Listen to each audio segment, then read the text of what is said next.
News 28 मराठीमध्ये आपले स्वागत आहे। आजच्या मोठ्या बातम्यांबद्दल बोलूया। पालघर प्रगतीपथावर पालकमंत्री गणेश नाईक यांच्या हस्ते ध्वजारोहण, विकासाचा वेगवान प्रवास।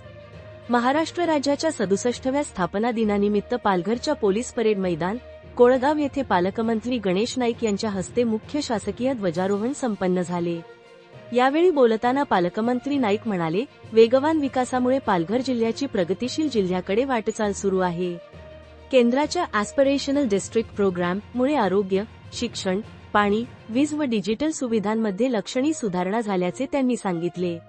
विकासाची ठळक वैशिष्ट्ये: कृषी 3329 शेतकऱ्यांना 693 लाख अनुदान, डीबीटीद्वारे 642 हेक्टर जमीन ओलिताखाली।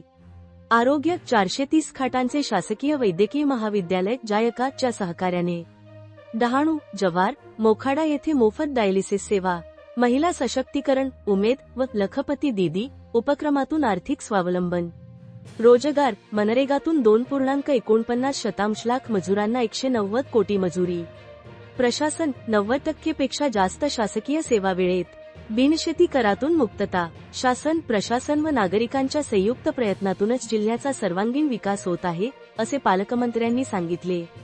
यावेळी आमदार राजेंद्र गावित, जिल्हाधिकारी डॉक्टर इंदू राणी जाखड, पोलीस अधीक्षक यतीश देशमुख उपस्थित होते। पालकमंत्र्यांच्या हस्ते विविध वाहनांचे लोकार्पणही झाले। आय न्यूज 28 मराठीसाठी प्रणय प्रभाकर पाटील, पालघर जिल्हा ब्युरो चीफची रिपोर्ट। रद्द करण्यात येऊन जमिनीच्या अकृषिक वापरासाठी एक वेळचे अधिमूल्य लाईफ टाइम म्हणजे वन टाइम वार्षिक विवरणपत्रानुसार